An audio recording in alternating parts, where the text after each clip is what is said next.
Okay, we're just going to start it. Okay. Okay. Do you edit this? Kind of. It's like we edit it so that it's like shows me when I'm talking but to if you when you're anything talking. stupid If you comes said out, something like really stupid, we could take it out. Same with me. If I say something really dumb, we can take it out. But we haven't had to yet. Okay. So don't be the first one that makes me figure out how to crop stuff out. All right. It's difficult. To win it. Okay, so let's get this going. So this is the third episode of our new podcast, Showcased, where we bring on local entrepreneurs, athletes, people in the community to kind of share their life, their story, and just kind of get them out in the community and have some good chats. So today for our third episode, we've got a pretty inspiring person, Kalli Youngstrom. You're an athlete, former actor, I think, author, coach, entrepreneur, kind of a bit of everything. So thanks for doing this with us. Thank you. Well, I don't know if actor deserves to be in that resume, but some of the above. Actor should be in there. You did it once. One time. Yeah. What was that for? Just like a little locally produced movie. I don't know. I try it all, Yeah, try everything once, see how it goes. Yeah, that was exactly it. So. Yeah. Okay, so the reason we wanted to get you on is we've worked with you for quite a while in quite a few different capacities. And I kind of think the journey you've went down since I've got to know you 5 years ago is pretty incredible because you've transitioned so much through so many different things. Like when I knew you, when I met you, you were a very serious competitor in, was it figure? Yeah, figure. Yeah, you were a figure pro. You weren't a pro when I met you, but you turned into a pro. Yeah. Back then. That would have been in 2015, I think I met you. Oh my God, your memory's so good. I was like, I hope he doesn't ask about timeline because when did I even get my pro card? But I think, well, yeah, when would it have been? Because I signed on with you guys 2015? Probably 2016, because when we first opened, you were already with somebody else. You got a really good offer from a different competitor of ours, and then about a year after that you came over to our team, which was a good decision. The dream team. Yeah. Because it's been 4 years since I retired. So already. Okay, yeah, so it must have been late 2015. I think then. It was. Yeah, I think it was as soon as you guys opened. Yeah, I was jumped ship and. Okay, well, that's cool. But yeah, and then since then you went on to do so many different things. And I kind of just wanted to talk about, go way back and talk about some of that stuff and then get into what you're doing now and talk about what it was like to go through so many big changes, because that's something that a lot of people struggle with, I think. They might feel like they're stuck in their role. They're stuck with what they feel like they've been doing and they feel like that's what they always have to keep doing. And I think you're somebody that's really shown that life doesn't have to be that way. Well, thank you. Yeah, I think there is a lot of identity crisis that comes with making those big changes. And for me, even like getting into bodybuilding and getting into figure competing, that was a transition after wrestling. So I had really had my identity linked in wrestling for a very long time, for like a decade. And then I had to retire from that. And it was, what's my next thing? Like, what am I going to throw myself into? And bodybuilding happened to be that thing. So when were you into wrestling? Was that a high school thing and then beyond? I started very young, like elementary. Like I was in grade 4, I think, 10 years old I started. Yeah, two big brothers, they wrestled. And of course I wanted to do whatever they did. But it's way more common for females to wrestle now. At that time, it was fairly rare still. And it's really grown where I feel like it's almost 50-50 at least around here. Yeah, I started wrestling in high school and I was never near like as serious as you were about it, but it was starting to trend that way. There was more girls signing up. I don't think it was quite 50-50, but it was getting close to that. And then like there's a longtime customer of ours, Xander, Xander, his daughter wrestles and she's young. Yeah. So it's cool to see. It's super cool to see people getting into that young. And I feel like it was just such a great introduction to especially solo athletics, like some people call bodybuilding a sport, some people will disagree. It's a very dedicated solo endeavor. And then, of course, like powerlifting ended up being kind of part of my transition as well. But wrestling really prepared me for bodybuilding. And I kind of lived and breathed by the fact that if I could wrestle, like I could do a bodybuilding prep, no problem, because it's so challenging at such a young age as well to be, cutting weight and training at that capacity. By the time I got to bodybuilding, I was like, this is a breeze. Yeah, wrestling, like I know from my little bit of experience, is more tiring than probably any other sport that I did, and the conditioning you need to have is incredible, and you need to balance like power with speed, with strength, with stamina. Like just like the mental fortitude you get from it is pretty cool. So you did that all through high school and then into university, correct? Well, yeah. So I had essentially prepared to wrestle with the U of S. And so I'd been wrestling for 10 years at that point. And then you have to do a medical to compete for the U of S.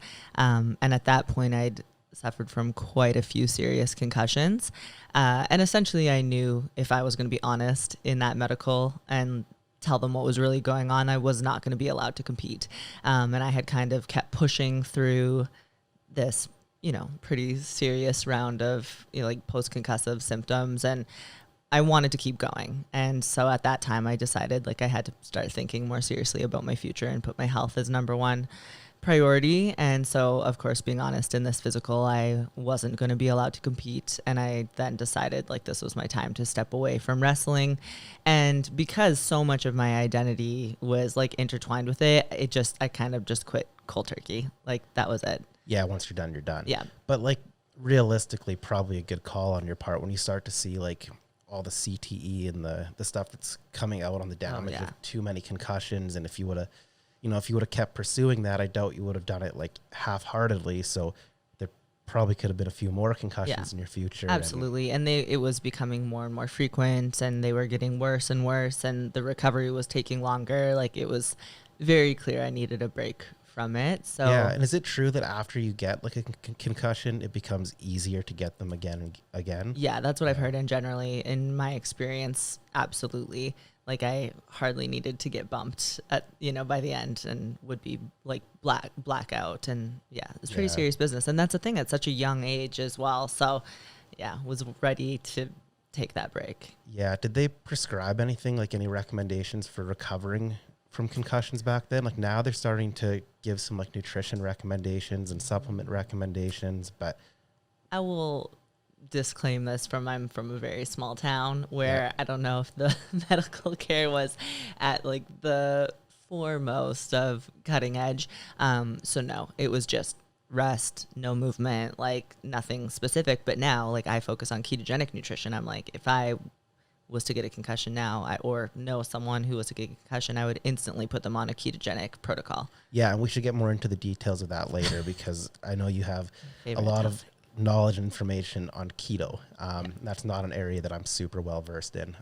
But like probably I'm assuming a lot of the anti-inflammatory benefits and stuff would help with the concussion. Yeah, one of the biggest thing is immediately post-TBI, so post-traumatic brain injury, which a concussion would be considered, the brain is unable to properly uptake glucose. So this is one of the reasons there's that post-concussive symptom. But if you are on like exogenous ketones, which you would know all about, a ketone supplement, immediately post-concussion, it gives your brain an alternate fuel source, so it can still uptake ketones. Yeah, so apparently in the NFL, they're actually having conversations about having that as like a sideline therapy.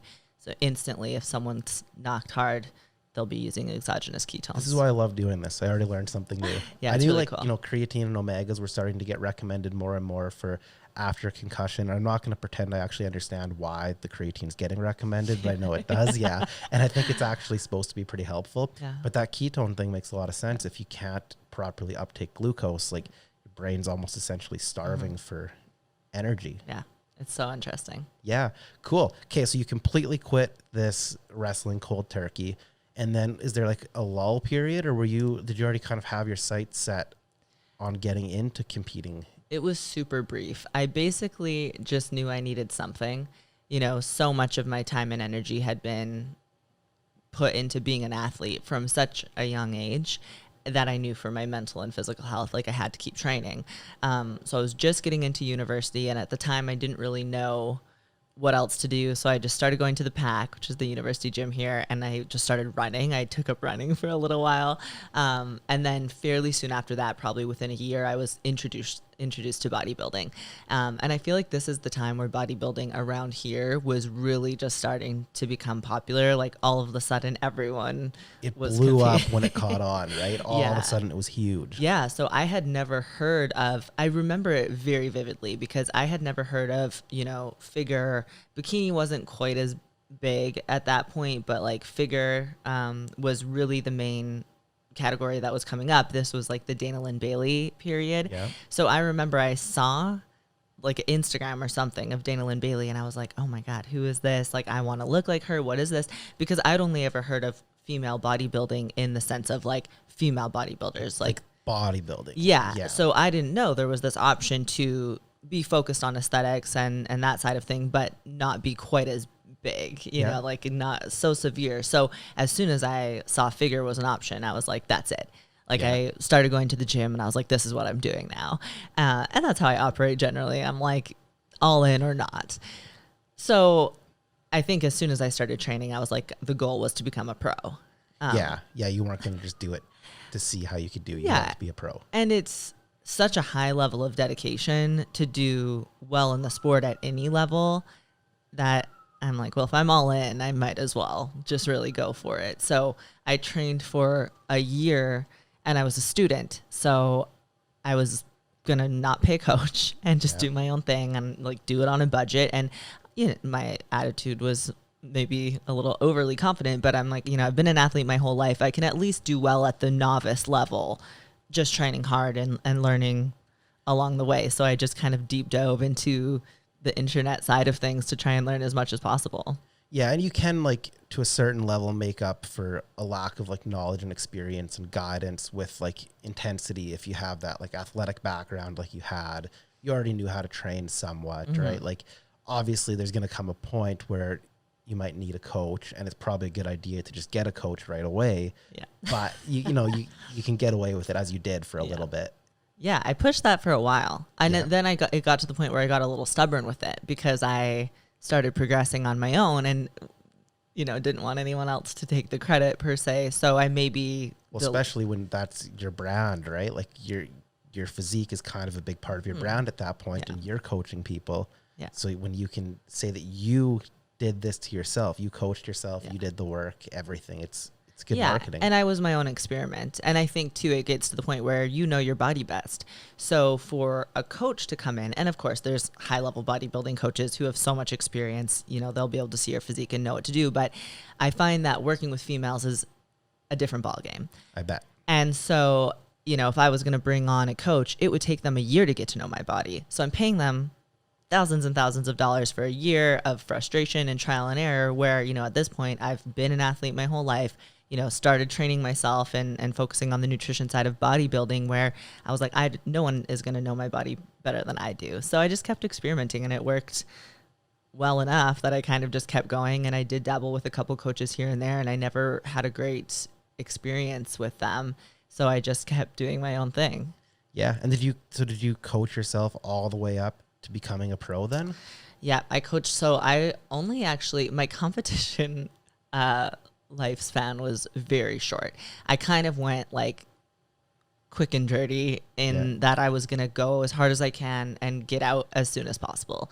And that was always my goal. Like I just wanted to become a pro, compete as a pro, and I didn't plan on doing it for the rest of my life. So I trained for a year before my first competition, and then I competed you know, as an amateur for 3 years. And then at the end of the third year, I won my pro card.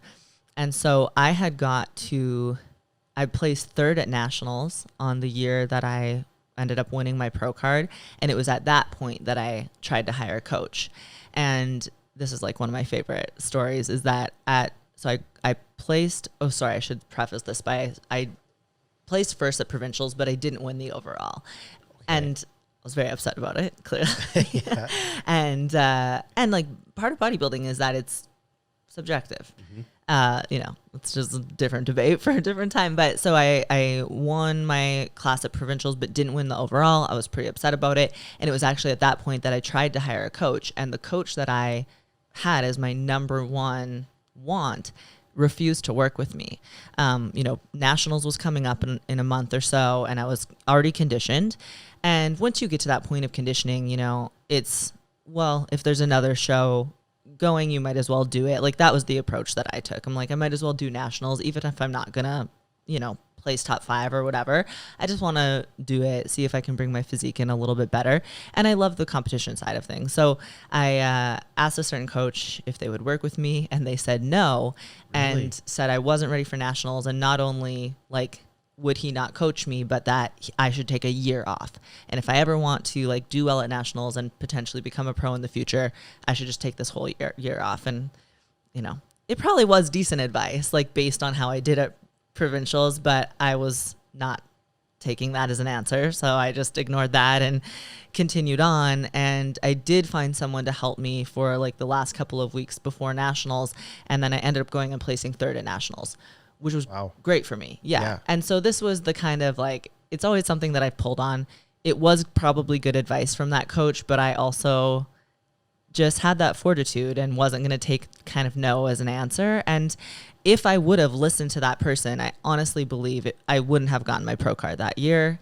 And maybe not for years, you know. Yeah, it's tough to know what could happen if you take a year like that. So it's just one of those unknowns. And so I like use that as a reminder now of like, just, you know, not listening to the naysayers type of attitude. Don't take shit. Yeah. And so then I placed third at nationals, which qualified me for North Americans. And at North Americans, I ended up winning my pro card. That was in Pittsburgh, right? Yeah. Yeah, I remember that. That was cool. Yeah, it was wild. Yeah. And I mean, I say it all the time, like I was blessed to win that day. And I think there's a huge aspect of luck. Like the cards could have fallen anyway. And when you get to that level of competition, especially at North Americans, every girl on stage is on point. Yeah, they're all incredible. So it's picking from a very like deep lineup of people who could all be up in the mix, right? Yeah, and my kind of like bread and butter was conditioning. I'm not going to be the biggest. My genetics aren't the best, but I will outwork anyone, and I will be as lean and shredded. Like that was my thing, because that was what I could control. So that day they were really rewarding conditioning, and I got lucky that day. I remember your work ethic back then. Like, what did a day in the life of you look like when you're prepping for a show like that? Well, this was one of the beauties is that I ended up really like naturally, very organically growing into becoming a fitness coach. And so, you know, I had gone through university. Well, you and I both went to business school. Yeah. So I had a psych degree and then I had a marketing degree, and it was while I was in university I started bodybuilding. So I started doing social media, just posting my own journey, which led to people inquiring, you know, about what I'm doing and could I help them. So that's when I became a personal trainer and started kind of doing the online coaching at the same time I was going to university. So by the time I had graduated with my second degree, my business was there. And so I just went all in to this online fitness and wellness business, which allowed me so much freedom of schedule. So I feel like I always need to give the disclaimer of I had every luxury to be able to design my schedule and prioritize my training, which, you know, when you're training at that level goes such a long way. Like Ronnie Coleman was trying to be a police officer and, you know, train and diet and everything. So, you know, I had it very cushy in that regard. So I generally was in the gym like 3 hours a day. So it took me a lot to be conditioned. And I always just, you know, do as I say, not as I do. This was what I did at the time. Now I probably would approach things a little bit differently. But at the time, I was doing generally in prep, an hour of fasted cardio in the morning on the Stairmaster, you know, and then I'd have my day of meals, probably have like 4 meals, go back to the gym for an hour of weights, and then I'd do an hour of cardio right after my weights. Then I'd come home, eat, do half an hour of posing, and then eat again and go to bed. So you got like 2 hours of cardio, hour of workout, 30 minutes of posing practice, and then all the time it goes into preparing all your meals. 6 or 7 meals a day. And that was like, as soon as I was done bodybuilding, I started fasting because I was so sick of eating every couple 6 hours. and 7 meals a day, and just the prep. Yeah, it was constant, like dishes and cooking, and I was so burned. I can't imagine like Travis Smith and guys like that. Crazy. Well, and Travis, he cooks every meal of his fresh. Yeah. So like he doesn't do any prep and microwave stuff, but all day.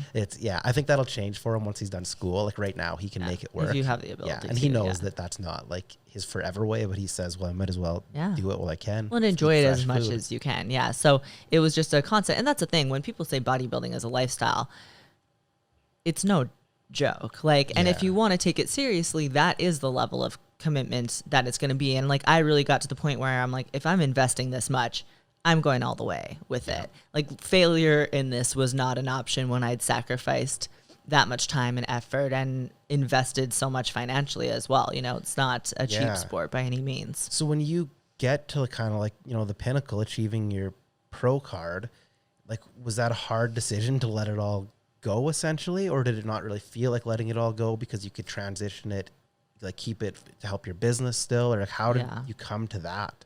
So it was interesting winning the pro card because I thought I would have like this overwhelming sense of joy. And I'd, for years watched videos of, men and women winning their pro card. And it's like the most amazing response. And for me, I remember it was like this sense of relief. Like I'd been working so hard, and I don't want to say for so long, but for 3 years, it was like eat, sleep, breathe. It consumes you. Yeah. And so it just kind of was like, okay, like it was reassuring almost, like it was worth it. And, this is something that was worth the effort and sacrifice. And because you sacrifice a lot of like relationships, I had lost a lot of friends in that process, which again, like I was young, I would approach things differently now. And it's just time sacrificed, right? And like you would know with business even. So it's one of those things when it pays off and you can feel that it was worth it. It's almost just a sense of relief, I think, as much as it is excitement. Yeah, I can definitely see that. Yeah. As much as so anything. Then it was competing for a year as a pro. And that was really eye-opening because I recognized where my ability was going to go. And just being honest and realistic with myself. And again, I think coaching myself for so long really helped with this, that I could be very honest in assessing my physique. I wasn't going to win the Olympia. And so it was, what do I do? Keep sacrificing my, lifestyle and my health at that point. Being that lean for that long, especially as a woman, is very challenging, which was one of the reasons I, inevitably ended up retiring for 10 years, pushing myself to maybe make it to the Olympia one day. Like I just knew my genetics weren't there. And I think I really pushed myself to see what my body could do. My genetics were so-so. I had a great base, having been an athlete for so long, and I would work my ass off. And I think I took that really as far as it was going to go. And so I had, gotten what I came for. And I ended it was once I thought I brought my best physique to stage. So my last show was the Vancouver Pro Show it must have been 2016. And I saw the photos and I was like, that's it. Like I can't do better, and I don't want to be bigger, because that was also an interesting like slippery slope where the figure category all of a sudden started getting bigger and bigger and bigger. And I was like, I don't want to look like that. So what I would need to look like to be competitive in this division is not really what I'm interested in. It's not what we wanted anymore. Yeah. And it doesn't feel functional. Like I was starting to not feel good in my body. My health was starting to suffer. Like I was getting strep throat all the time because my immunity was through the floor because I was so lean. I was trying to maintain under 10% body fat. You were always shredded. Yeah. And that was part of it. And this is why coaches would generally recommend. So again, like the coach who turned me down, I did understand where he was coming from. I was just not willing to take it as an answer at that time. But, it's a lot of people will recommend like compete hard for a year and then take some time off so they can, let your body recover and then come back. And, I didn't do that in that way. And I knew what the risk of that was. I knew I was risking like hormonal metabolic health, and, you and anyone else who was kind of paying attention at the time saw the bounce back that I had after that, where it took me a really long time to recover. But no, it was difficult to make that decision to stop. And it was kind of like wrestling, where it was just like, it was a cold turkey thing. Yeah. And I think a lot of people who were watching at the time kind of expected me to go back to it eventually. And I kept reassuring everyone, like, I'm done. So you knew you were done? Yeah. Like for good? Yeah, I knew I was done. And because I would have been, 26 at the 25 at the time. And, even things like being a woman, not having a period for years, where I'm like, well, I started this journey when I was in my early 20s. I wasn't really thinking about having kids at that time, but that's not necessarily a door I want to choose to close now and make decisions at 25 that are going to affect that for the rest of my life. Things like that, where priorities were just changing. Yeah, things that could be irreversible that you're not sure on. Yeah, and there was a time where I was maybe willing to sacrifice that. And as I aged and, just grew and matured through my bodybuilding journey, I was getting to the point where I'm like, okay, maybe we need to slow down and make different decisions. Well, when you're in your early 20s, like, like 50 sounds so old, or 40 sounds so old, and then all of a sudden you're close to 30 and it doesn't sound so old anymore. And it was not an easy choice by all means, because people had really come to know me as a bodybuilder. So it was like, you know, it used to be Kalli the wrestler, and then for so long it was Kalli the bodybuilder. Like, I remember this very strange period where, so my Instagram handle was KY Fit. Yeah. And I would just like go to Supplement World or something, and people would be like, "Hey, Kai Fit," and like not know me, but knew, you know, what I did. And like, that was what they associated with me. And my branding at the time was fairly severely like interlinked with bodybuilding. So that was a unique part of it too, where was my business was so intertwined with what I was doing personally, that when I decided to go away from bodybuilding, so did the business. And that was very nerve-wracking of, how are clients going to respond? You know, how is the brand going to change? And I could not have been more blessed with how everyone just kind of grew and changed with me. Yeah, but see, that's the kind of stuff I'm talking about. Like, that's a huge change to go from essentially like a bodybuilding or fat loss coach, right, to more of like a lifestyle. Yeah. Like, oh, it was terrifying. Yeah. Like, I was so worried it would all fall apart, or that once I wasn't shredded to the bone anymore, people wouldn't trust that I knew what I was doing. But I had to just take the approach of, you know, if people leave, those are not my people, and I'll find new people. And what I learned was people just were totally invested and supportive of me. And I was just so lucky that people were willing to kind of go where I was going. And, you know, I lost a ton of supporters. Like, the social media thing at that point was very scary and interesting to just see. There was a huge group of people who were specifically there because I was doing bodybuilding. And the minute I announced I wasn't bodybuilding anymore, they were gone. And so it you know, really made me scared, but I was just confident that the knowledge that I had acquired through this journey with bodybuilding, and even my transition out of it, was knowledge I'd be able to share with others, and I'd be able to, you know, create a following and gain support in this new journey. And it's been so positive. Yeah, that's super good. It is weird with social media like that, because like, it must feel so personal when all of a sudden people aren't interested anymore, right? But I mean, on the flip side of that, like, there was people there specifically to see your bodybuilding journey, right? Like, they didn't know you, but like, it must feel very personal when all of a sudden they unfollow or stop liking everything or whatever, anything like that. Oh, it was very difficult because, you know, I never got too focused on the numbers, but it's a business and it's direct marketing. So, you know, while I was bodybuilding, the numbers were just constantly climbing up. And then the day I announced I was done, I think I lost like 5,000 followers. And then like by the end of the week, it was like 10,000 followers. And then I panic. I'm like, what if it just keeps going? It's a dagger. Yeah. But the beauty is that my business growth was not actually reflected in that change in social media numbers. And that was a great lesson for me to get to, you know, recognize in my kind of mid-20s that what's happening on social media isn't necessarily reflective of what's happening in business. So since I've stopped bodybuilding, my business has only continued to grow. And part of that is because bodybuilding is a very niche, especially for women. Yep. And, you know, I was in figure, which is even more niche. I think it kind of goes up by category. Like, you know, bikini is a little bit more widely accepted. Figure is then a little bit more extreme. And then there's physique, which is even more extreme. And then, of course, women's bodybuilding, which would be the most niche, to the point where it's almost getting retired out of the sport. Like, that's how small it's becoming. So figure was a lot for most people. And the average woman, I would say, doesn't actually desire to look like that, right? So there were women who were, you know, following along and supporting me, but it wasn't actually until I kind of transitioned to a more healthy, you know, athletic body that they actually wanted to work with me, because what I was doing in the past was too extreme for them and what they wanted.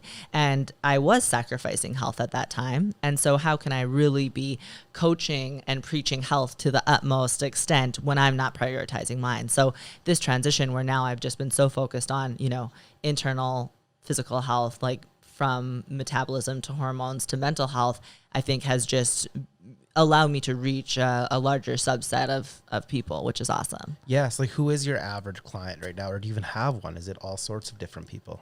It's fairly broad, but generally women like 25 to 50, and a lot of mothers. And so even that is so unique to me, because I'm very clearly not a mother at this point in my life, cat mom. And yet these women resonate with me for whatever reason, and I can connect with them. And, so I feel so blessed for my clientele to kind of, have expanded into what it is now, because when I was bodybuilding, it was very niche. Like I was doing extreme diets for people, which is what they wanted. And I was providing the results that they wanted, but I was having a little bit of a moral dilemma because health was my number one priority. And I was always kind of, living by that saying, like, do as I say, not as I do. I'm sacrificing my health to be this lean for bodybuilding, but I don't actually want you doing that. So I got to a point where I didn't want to be coaching bodybuilding anymore because I wasn't willing to ask people to sacrifice their health how I knew I was, sacrificing mine. So if you had somebody want a bodybuilding prep coach right now, would you even take them on as a client? Oh, no, for years I've said no. You just say no? Yeah. Do you just pass them to somebody else, or do you just... And sometimes I'll give my honest opinion on what I think about the sport now. Like my opinion changed a lot about, and again, it's everybody's body is different. Yeah. Some people are genetically elite when it comes to bodybuilding where they don't have to do 2 hours of cardio a day. So their longevity and, the sustainability of the sport is a lot different than for me. Like I didn't have great genetics. I just would work to make them work for me as much as I could. And so I think that for most women, it doesn't end up being worth it. And again, not to necessarily deter anyone, but I just don't feel like there's a lot of honest conversation about that side of things. It is like it's a hard sport to talk about because I'm a huge fan of bodybuilding. Yeah. Well, and me too. Me too. I have been. I love seeing I don't know if you can use the word freaks, but like the really big guys, or Buddy Travis, stuff like that. I love watching it. But I've also seen some people chase it too long when they're past the point where it's going to go somewhere. And if you're doing it as a hobby and you're keeping it healthy, do it forever. That's great. Mm-hmm. But I have seen people sacrifice a lot of other opportunity when they're not willing to maybe let certain parts of that lifestyle go. And that's sad to see sometimes, but I am a huge fan of the sport. Yeah. Totally. There's parts of it that are hard and challenging to talk about, and there's health issues, but I also think that's any sport at the top level. Oh, and absolutely. I think that's, business at the top level. I don't think that working all day, every day and stressing is very healthy. So I think sounds familiar. There's no judgment there, but I think you're right. It would be tough constantly saying the do as I say, not as I do in your coaching. Yeah. And I think a lot of coaches will also take on anyone.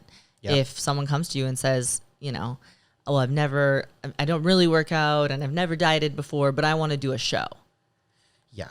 Some coaches will take that on, and instead I would recommend let's start with a lifestyle approach and see how that goes. And, working with lots of mothers, sometimes I will have people come to me and they want to do a prep, and I'm like, okay, well, let's talk about what it really takes.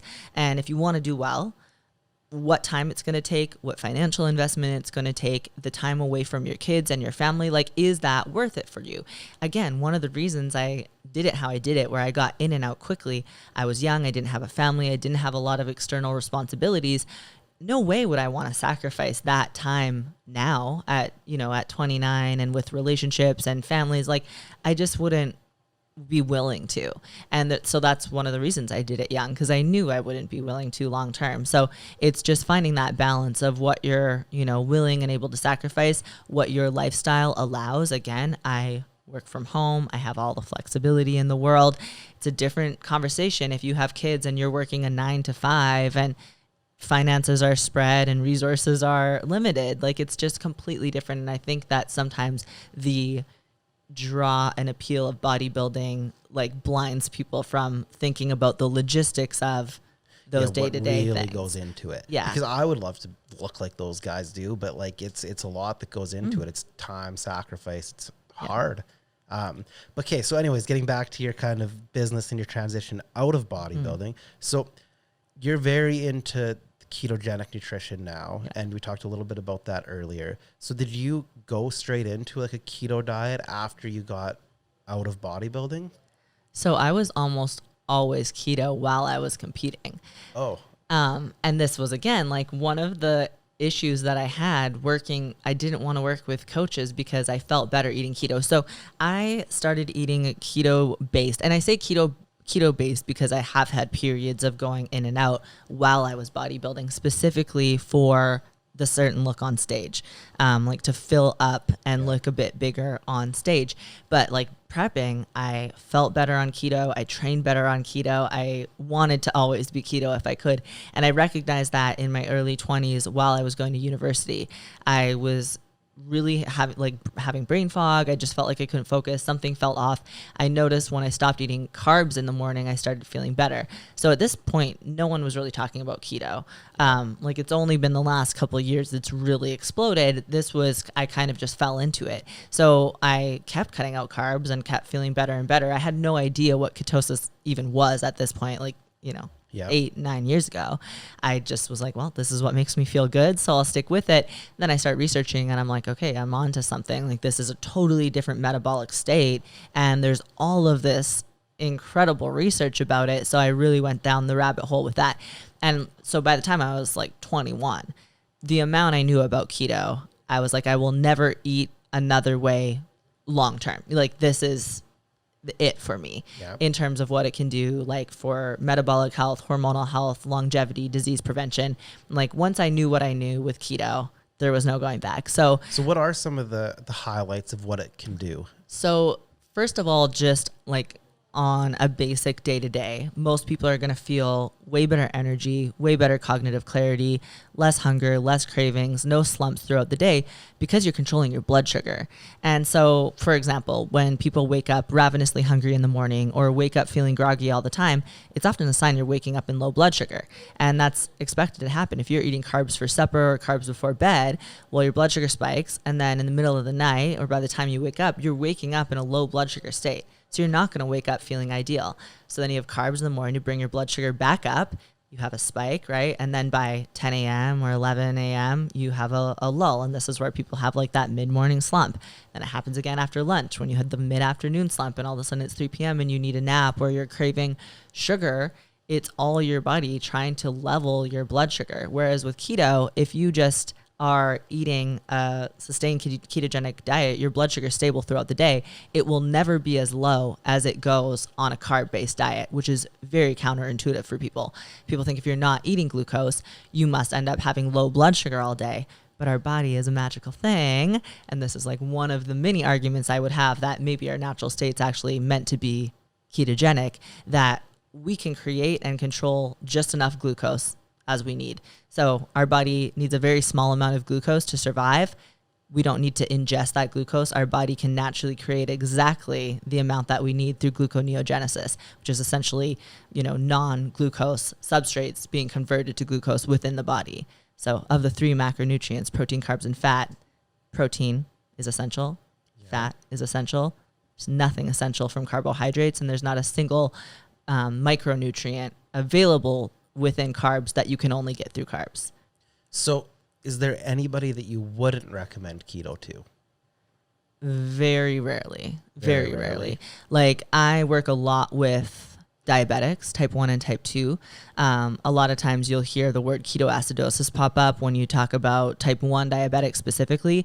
That is only going to happen if you're an uncontrolled type 1 diabetic. It's essentially almost impossible for anyone to go into ketoacidosis unless you're an uncontrolled type 1 diabetic. So it's kind of this like fear monger thing that we've heard like whispers of for years, but it just isn't really something that comes up. Incredible for type 1 and type 2 diabetics.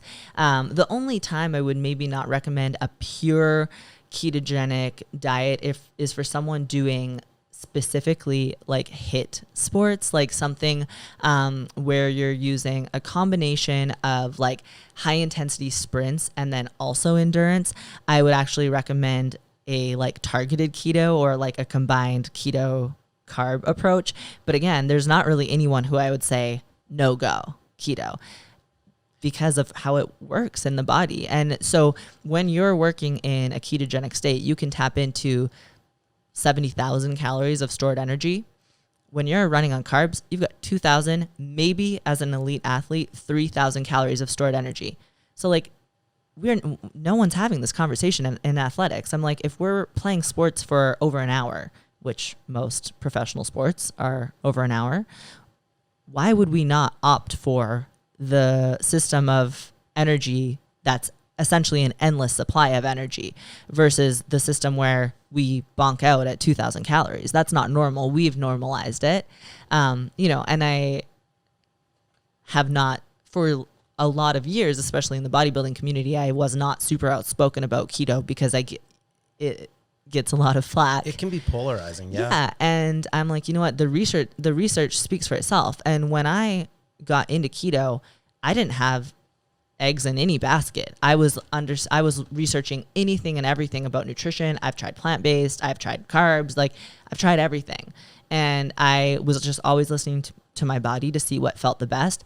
Keto, miles and above, felt the best. It's a totally different experience than eating carbs for me.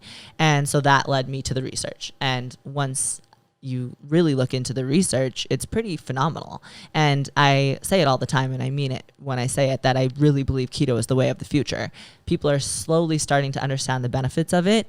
And, even the medical community is starting to recommend it for certain things. So in terms of like just immediate benefit, all of those things that I recommended, like you're just generally feeling better, even things like libido, people will notice their libido increases, and a lot of that comes from hormonal balance that's happening on keto. And you might have noticed weight loss wasn't even one of the top benefits that I listed within that. But my theory is that when you eat in the way that makes you feel best, it's also going to inherently be the thing that brings your weight to a healthy set point. Keto is also more beneficial for sustained weight loss. And the research actually shows that sustained dieting on a keto approach is more realistic than on a carb-based diet. So it's actually easier to sustain long-term. And again, people have a lot of misconceptions about that. And there's a lot of hormonal reasons that it's easier to maintain a sustained ketogenic diet versus a carb-based diet because of how things like your leptin and ghrelin and your like basal metabolic rate are changing. In terms of longevity, huge longevity in terms of delaying aging, actually, like on a physiological level, because of how the mitochondria of the cell responds to ketogenic nutrition, and then disease prevention. So this is one of the reasons for me personally, especially so being a woman and having suffered from TBI with so many concussions, I'm at a way higher risk for Alzheimer's and dementia. So similar to how the brain can't properly uptake glucose after a concussion, we're finding that with dementia, the brain can't properly uptake glucose either. So you'll often hear Alzheimer's, for example, being called type 3 diabetes, is because the brain's not able to utilize glucose, similar to in diabetes. The body's not properly. Yeah, so that's cool. Learning. And this is why it's so fun for me to talk about keto, because people just don't know that there's another way. And like, what if what we've known isn't the best way? You know, because if we really look back, like historically as humans, carbs have only been the base of our diet for a very, very specific and short amount of time. Before that, we would have inherently been ketogenic. And so again, like maybe we just got a little off track, and there's a lot of reasons behind my theory for that. But in terms of longevity and disease prevention, we'll find that people who are experiencing and suffering from, Alzheimer's and dementia, they're not able to properly uptake glucose in the brain. They can still uptake ketones, and their brain function and their symptoms of Alzheimer's and dementia are rapidly reduced eating a ketogenic diet or using exogenous ketones, hopefully both, ideally. So this is where the conversation kind of goes from nutritional ketosis, which is generally what I'm doing with the majority of my clients, to therapeutic ketosis. So things like epilepsy, that's what most of the research originally was revolved around epilepsy. People with epilepsy will have much reduced seizures using a ketogenic diet. And before medicine came into play, that was what was being used.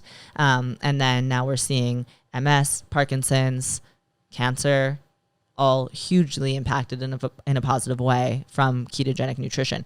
And again, comes down to a lot of the mitochondria of the cell, and then things like cancer. Well, cancer cells feed off of glucose. So what happens when we take away the main energy source for a cancer cell? It has nowhere to grow. It can't proliferate. So tumors are even being reduced. And again, I'm not saying it's the be all end all, but if this is another tool that we can use in synergy with other tools, why not do as much as we can naturally and use that as an aid with the medical approach? Yeah, I've heard this stuff about cancer and been very like interested in that before because, well, I haven't really picked a camp on like the keto or not keto lifestyle. I don't do keto, but when people want to do keto, I don't tell them it's a bad idea. I have a pretty open mind to different dietary options for, you know, people's lifestyles and goals. But the cancer thing I have heard, and I think that's pretty interesting. I feel like we could have like a 3-hour talk where I play devil's advocate to all these arguments because I'm not qualified to touch on a lot of these points. It'd be cool to have somebody like who could, and you guys could go back and forth on them. One thing I've always wondered about is what about like the stuff you hear about the cholesterol? I knew you're because that's one that a lot of people have heard. So and it's, again, there's a lot of fear mongering in nutrition, and something that I always think is very important with nutrition is take emotion out of it. Like, I'm not going to get upset if someone is battling me about keto. Again, it's not like I actively went into keto with any sort of skin in the game of, you know, like it was once I learned so much about because all I do is study nutrition.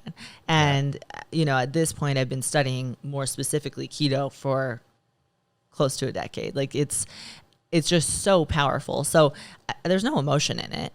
I only, you know, I'm disappointed if I know it can really be helping someone and they're closed off because of what we've heard and what we've been taught. But unfortunately, a lot of what we've been recommended is financed by people who are in a certain camp. So a lot of food research, me for the podcast say in air quotes, you know, is funded by big food companies. So for example, and I feel like this all sounds very conspiracy theorist on my part almost, but it's true. You know, there's a lot of, let's say, for example, research showing like, okay, athletes need carbs and they need intra-workout carbs and we need pre and post-workout carbs. Some of that's funded by like Gatorade. So I mean, of course. A little biased, yeah. Yeah, and so again, and this is, oh my goodness, with all the Netflix food documentaries and stuff, I'm like, I won't even watch it until I look at who funded it and who created it. Because more often than not, it's one side of the argument. So Game Changers, is that the new plant-based? Yep. Don't get me started on that. But it's funded by the owner of a plant-based protein company. So what do you think they're going to show? Like, you know, and then people don't do their own research. So this is an issue for me. I'm like, do your own research, you decide. And I really truly believe if most people are willing to be open to the research of keto, everyone would eat this way. Like that's how powerful it is. And again, I know I sound like a little bit preachy about it, but I've seen it absolutely change people's lives and health and, you know, decrease disease. My brother, for example, I talk about a lot because he doesn't yell at me, you know, to throw him out as an example, was type 2 diabetic, you know, on metformin, and through ketogenic nutrition alone, we've gotten him completely off metformin and, you know, essentially reversed his type 2 just using nutrition. There's a lot of applications where you can't argue that keto is a good idea. Yeah. Like obviously epilepsy, type 2 diabetes. Yeah. And for most people, even the average person who's disease free, I think the quality of life is probably going to be dramatically increased eating a ketogenic diet, like honestly. But in terms of cholesterol, unfortunately, we're still repeating a lot of research that has essentially now been pulled. So anytime this conversation comes up, you'll hear the name Ansel Keys. So Ansel Keys was I think 1950s was when he was really putting out the majority of his so-called research, but he was cherry picking results. And unfortunately, a lot of this information around cholesterol was cherry picked results, which was not really being honest about the relationship with diet and cholesterol and its health effects. What we know now is that about 80% of cholesterol is controlled with the body. So if you eat more cholesterol in your diet, your body will produce less cholesterol endogenously and vice versa. So there's really only about a 20% window that's being controlled by nutrition. And when we eat high cholesterol on a ketogenic diet, it's not necessarily impacting cholesterol in the blood. We're finding that the combination of fat and carbs or carbs only is the worst thing for cholesterol. So when we're... Sorry, can you repeat that? You said the combination of fat and carbs. So high fat and high carbs together. So this is where, you know, if you're going to do keto, you got to do it. Yeah. You can't be eating that level of fat and then like eating carbs one day and then keto the next day and carbs and keto and carbs and keto. That's not going to set you up for a healthy metabolic state because you're not allowing your body to transition into a deep state of ketosis. And that's where cholesterol can be negatively impacted. So if you're eating high fat and high carbs together, one of the little like gentle, natural reminders I like to give is that carbs and fat do not naturally exist in combination in almost any food in nature. So maybe it's not something we're supposed to be eating. Yeah. Together. And I know people will argue, eat fat with carbs to bring down the glucose load, Like, I just think we can look at it from a more natural perspective of maybe this is not what we're meant to be eating in combination. Yeah, that's one of my biggest concerns with when people start a keto diet. So not a concern with keto, but a concern with doing when people it properly. start it. Yeah, because a lot of people that we deal with, they're doing keto, but they're not really doing keto. And I think that that's potentially one of the worst things you can be doing. They're doing all the bacon that they hear they can eat and the sausage and all the bad stuff, but then they're still having, I shouldn't say bad stuff, but then they're still having enough carbs that they're not in ketosis, right? And that's where it can get bad. So I call that like no man's land. And this is why I always say properly formulated ketogenic diet. I can't express how important I think it is to honestly, like not to just self-plug, work with anyone who's a great keto coach, but if you're going to do keto and you want to do it right and get a good experience off the bat so you can create it as the base of your lifestyle, work with a coach to help you properly formulate a ketogenic diet, because it's not necessarily going to be a positive experience for you if you just follow what's on the internet. And unfortunately, people will also often think that they've tried keto, but they actually haven't even gotten into ketosis. And then they like leave with a sour taste in their mouth, never trying keto again, but that wasn't actually what they achieved. And so they never felt any of the health benefit. But in terms of the cholesterol thing, we're finding that often cholesterol is actually positively impacted by keto. I have clients come off cholesterol medication all the time, very counterintuitive. So we're seeing that carbs actually have one of the biggest impacts on cholesterol.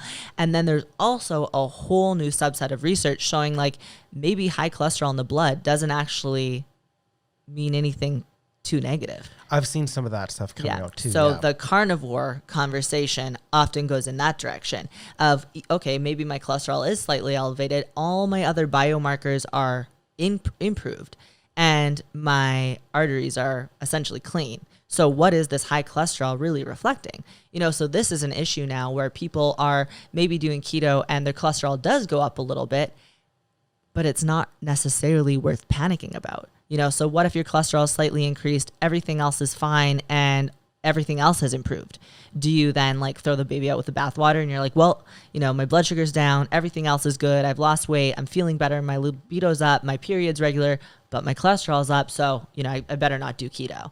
Yeah, it's tough to know because we're going off like the biomarkers, if that's the right word, that we have and that we're told we should be using and monitoring. Right? And it's definitely shifting. It's definitely shifting. And so even like the conversation of LDL and HDL, like that's changing so much where we used to be so focused on, LDL is the bad cholesterol. Like, first of all, it's not even a cholesterol. It's literally a protein, but that's people don't understand. And so again, we get caught up in like this fear mongering instead of self-education. And I think when it comes to nutrition and when it comes to healthcare, and then let's move up to big pharma, like we need to self-educate and move forward being our own advocates for our own health, and obviously nutrition and also healthcare is part of that, but we should educate first versus, maybe just taking on whatever opinion we're, being told. Like look at the Canadian food guide. That's a million issues that start. And that's what we learn as our first like introduction to nutrition. But so what we're seeing with how cholesterol is being interpreted now is really starting to shift. So with LDL doesn't give us the full picture at all. There's two different particle sizes of LDL. Your VLDL and yes, your LDL, and nobody right? talks about that here. And also, you can't get a hold of that information here. So how do you know it? So all of a sudden, you're panicking that your LDL is high. But what if it's, so for those of you who don't know, we could just talk about its particle sizes. There's big, fluffy particle sizes that basically don't clog the arteries if we're simplifying it. And then there's these very small, dense particles that are not beneficial. We don't know when we see LDL what that ratio is. That would tell us so much more. Yeah. So much more. So anyways, cholesterol is honestly something I do not worry about if you're on a properly formulated ketogenic diet. I always say, you know, this isn't a conversation about getting away with what you can. If you're going to do keto, it's like any type of nutrition. Even if you are eating carbs, I would want your carbs to be coming from the most natural, nutrient-dense source. The same goes for food with keto. You know, just like the 90-10 rule or whatever you want to use as like a ratio, the majority of your food should be coming from whole natural sources, because that's what's going to make you feel your best. And that's what's going to give you the most nutrient value per serving of whatever food you're intaking. Yeah. And I think a lot of people use that when they're arguing about certain diets being bad. They'll kind of weaken the diet down and use the worst possible example. So they'll say, oh, keto's bad. You just eat bacon and sausage. Yeah, well, it's what can I get away with? Yeah. And that's why people say if it fits your macros is so bad, because they think you're just eating Oreos and protein shakes, right? But like it's a lot more than that. It can you be could done have a that healthy way. keto diet, or you could have an unhealthy keto diet. You could be in ketosis and probably be very unhealthy if you ate the wrong foods. I mean, yeah, even still, I might argue to say that it's still superior to a carb-based diet, depending and even like a healthy, the healthy is a pretty. It depends how, I will say that depends, I think, on how your body responds to glucose. Okay. My body responds horribly to glucose. It doesn't matter if it's banana or, I mean, bread's the worst. Gluten, I think most people, whether they're willing to admit it or not, are slightly sensitive to gluten, if not very sensitive.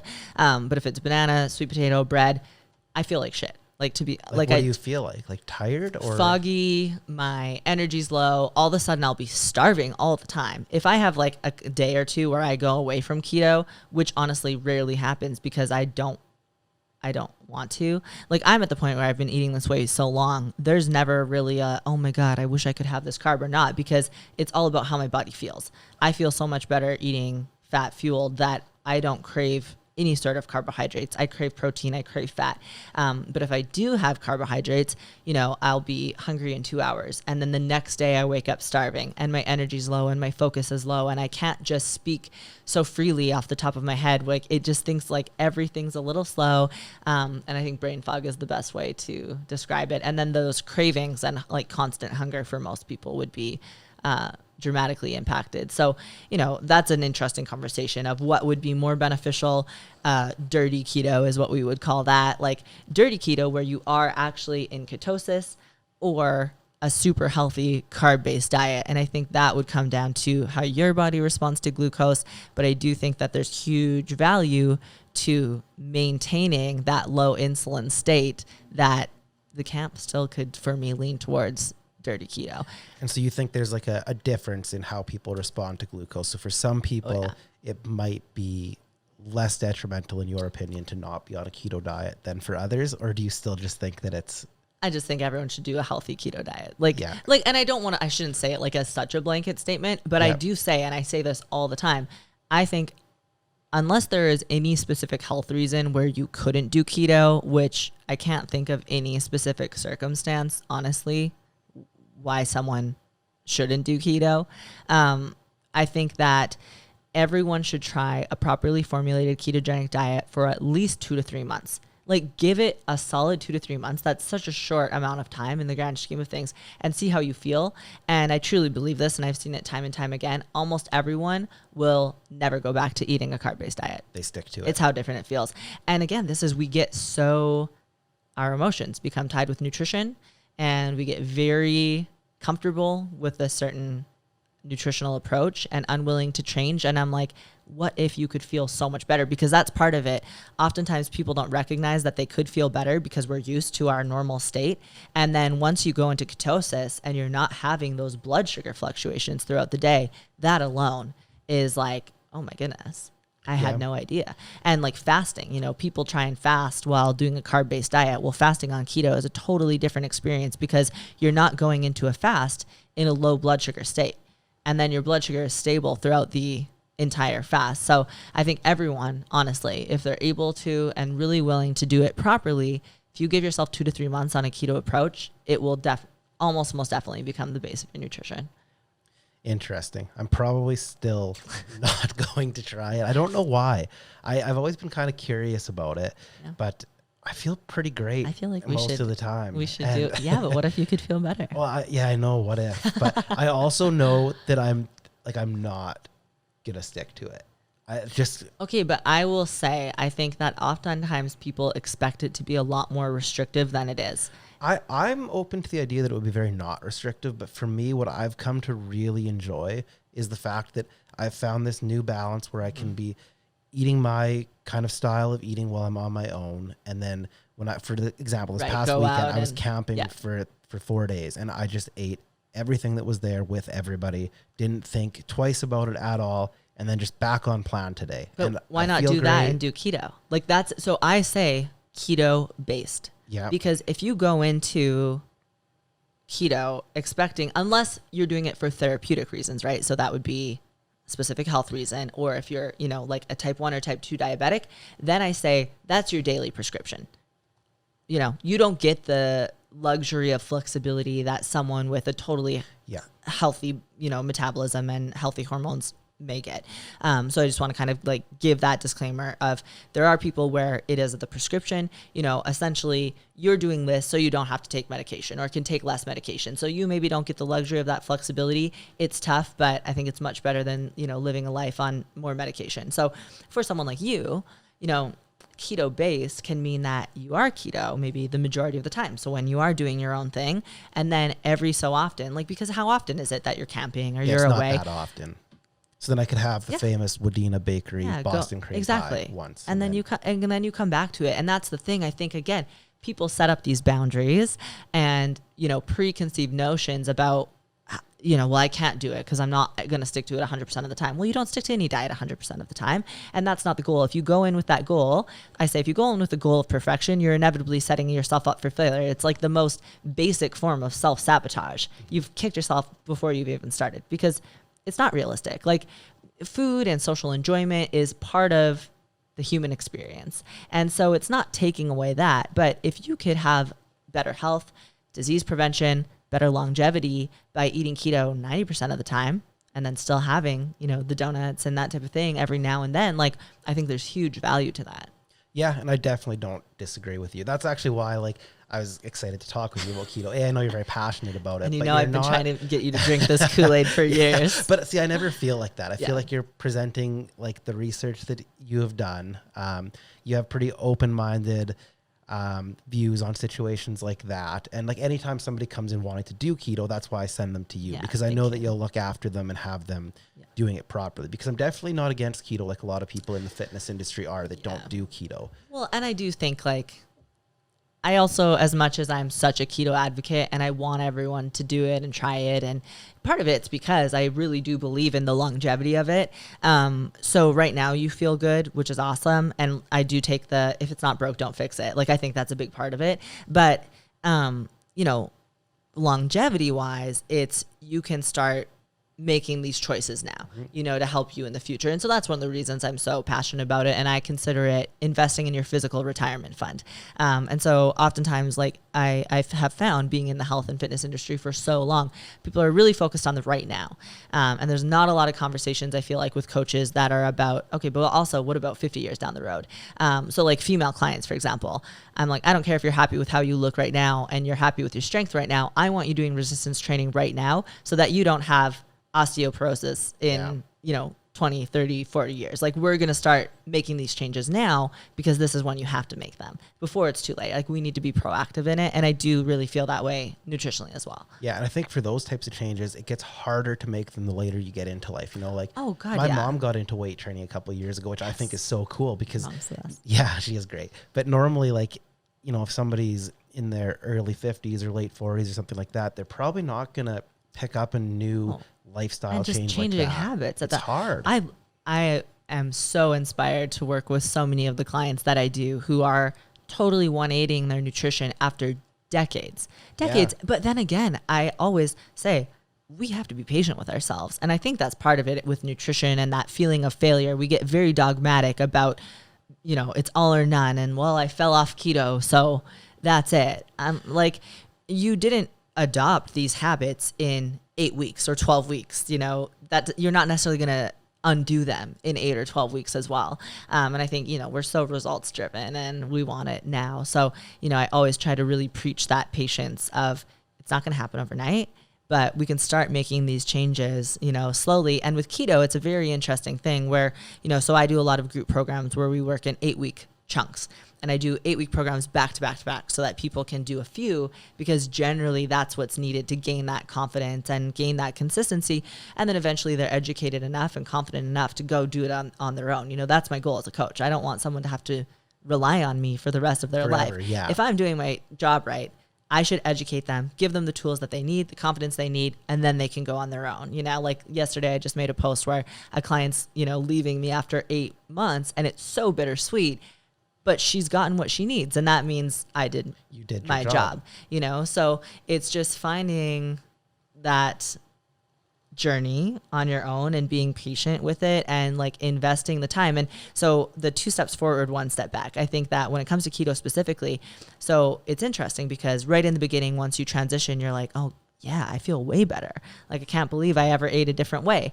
But then inevitably you'll have a camping weekend or something like that where you have some carbs.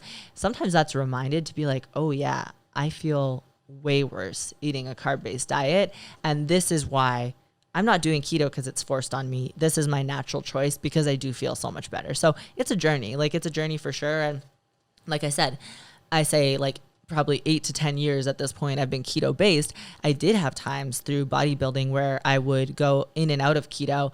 And it was always a great reminder of how awful I feel when I'm not in keto. Like I just feel 10 times better, you know, eating keto. For me, it's a freedom, a food freedom, lifestyle freedom. Like for example, I'm fasting right now, haven't eaten yet. Are you fasting too? You fast sometimes. Yeah. Like, so even little things like that, where I'm like, that gives me so much freedom and flexibility. I'm not worried about eating all the time. I'm not worried about having an energy crash or getting hangry or my blood sugar's low. Those are things that I would argue to say are not normal, but have been normalized. Yes. Yes. I would agree with that. Yeah. Yeah. Well, I think we should do one of these sometime where there's somebody who has read some of this research you're talking about, who's on the opposite side. Yes, because I would love to sit in on that and see if or where my perspective shifts to over the course of that debate. Because like I said, I'm pretty open to both sides of it. I don't want to say never, because maybe I would try it sometime if I sat in on something like that. And I still think people have heard so many misconceptions about the keto diet that it's good to hear somebody sit down with somebody from the opposite side and you guys can talk it through. But we can do that another day. And then the last thing I wanted to talk about was you just wrote like a Power Up, it's called, right? Yeah. And so what is it? Is it a book? Is it a workout journal? It's a training journal. It's a training journal.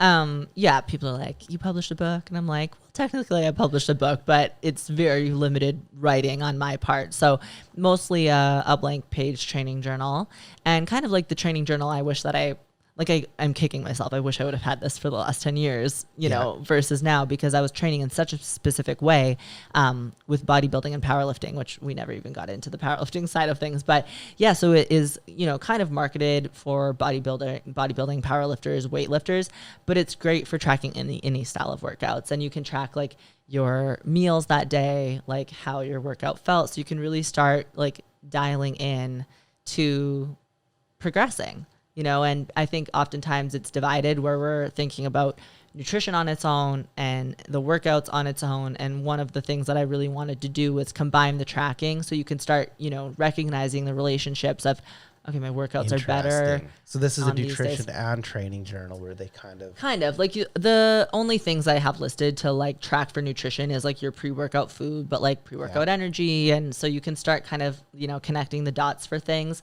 And it's really simple, but I love tracking things physically versus like on my phone or on an app. I do too. It's so much easier. The old school. Yeah, I don't know if like the 20-year-olds would feel the same way, but I feel like for all of us who are like above 25, there's still something to like putting stuff on paper. Well, and even like I have the like KY Fitness app that my clients get, and everyone can track their workouts directly in the app. And I find most people still want an external like physical tracking method. Like there's just something about it, and it's so handy. And so it was a really cool opportunity to publish it, and it just officially launched this week. So how did you even come up with the idea to make something like this? So this is something funny. It's funny. I always had the idea to publish something like this, and I've also wanted to write like more substantial books where I'm writing more than just a few, you know, pages here and there. but I was thinking this would be a great place to start. And then I actually had a publishing company reach out to me and like offer up this opportunity, and it couldn't have been more perfect. And I got so they came to you. Yeah. And I got to design it and like, add and adjust and really make it my own, which was awesome. And they allowed me a lot of freedom with it. So yeah. And That's now it's come to fruition. Yeah. So we started this project in January. And I think it was one of those things for a long time where I was like, maybe it's too good to be true. Like, I don't really know. And, it's all online. Like everything was virtual. Yeah. So I was like, who knows if this is going to be something that comes to fruition. And then it all worked out. The team's been absolutely amazing. And so hopefully it opens the door to writing some more like serious books in the future. And that was kind of what I wanted to use it as, like create something I'm super proud of, exactly a tool that I want to use and like have always wished that I had, because I've used and ordered other training journals where I just feel like they just were always missing something. Yeah, I'm excited to give this one a try because I feel like what somebody wants in there, and I've always felt the same way too. Like you're going to fill stuff out. There's not enough room for certain metrics that you'd like to have. This is there. like in prep, I would have died to have this. Really? And then too, to like have where you can look back in a year and like see, like, because so there's pages where you can lift, like put your 1 rep max and like specific training goals like that, your body fat percentage, what your goals are, things like that. So, more specific than just your daily workouts as well. And I wish that I had a stack of these from when I was training twice a day for years, that I could go back and like see what I was doing at that time. Would be such a trip. Yeah. Well, like my buddy Morgan, who owns Max Out, he's got journals going back years, so he can go look back and see what was working for him, when things were going in the right direction. Like, it's pretty cool. Yeah. And lots of room to just kind of write your own like notes and feedback about the day, like or if you're whatever. feeling tired that day or something, or something happened, and so it's really cool. I'm excited. And I mean, I say it all the time, and I know that you would have a similar feeling. Like, I think we're so blessed to do business in Saskatoon. It's the best place. The community here is so supportive. And I really like, not to, not give myself props as an entrepreneur, but I have always said, I've been able to thrive and do what I do here because of Saskatoon. And I don't know if I would be able to do it somewhere else, like. Yeah, I literally feel and have said the exact same thing. Like, obviously you put in a ton of work and you're a good person and you treat people good. But in Saskatoon, it seems like those things really do come back to benefit you, people because there's such a supportive community. Yeah, and even the like rural expansion of it too. Like, coming from small towns, well, people come to Saskatoon, and so like they come to Supplement World. Like, I have so many clients that live in small towns, and then they come here and shop at Supplement World, and so it just is. So the support's been awesome, and just to see how excited people are, and I always am like, I get opportunities like this because of you, and like because of people like you invested in me at like early 20s. I was hadn't gone anywhere big with bodybuilding yet. And like, you gave me an opportunity with Supplement World to be a sponsored athlete, and like little things like that. Like, it's all because of this community. Yeah. And it's all give and take though, because you gave us a lot of exposure, and it was fun working with you and stuff too. Two-way street there. Yeah. But it's really cool. We noticed even like, we opened stores in Edmonton this last year, which was a horrible time to open stores in a new city because of the pandemic. But, even like, there's tons of people there who are from Saskatchewan, so they go out of their way to come to our store because they know that it's like a Saskatchewan startup. Yeah. It's so cool. And I feel like we've been really blessed in Saskatoon, I think, to have a lot of that. And then I think now, like with COVID and, hopefully moving to post-COVID, it's just that reminder of supporting local and, like sticking with the roots of supporting business here, because it goes such a long way. Yeah. And that's awesome. I'm glad that you have that support. Yeah. So I think like once these are available, we should get some in our stores. That'd be cool to be able to sell the Sask Made book in Saskatoon. And then you had like, they're on Amazon right now, right? Yeah. So we're doing just Amazon, Amazon.com, Amazon.ca. Yep. And I think because it's just easy, Super like, easy. And do you even have to like warehouse them, or are they just somewhere and they get shipped off for you? Yeah, it's all through the publisher. Yeah, like that's nice. Yeah. So, but then it's, if I want to have like, say, a Supplement World wants a box, like I can order them at like wholesale price and get do it that way. So yeah, like it just is so cool. And so now I, have a publisher that I can throw,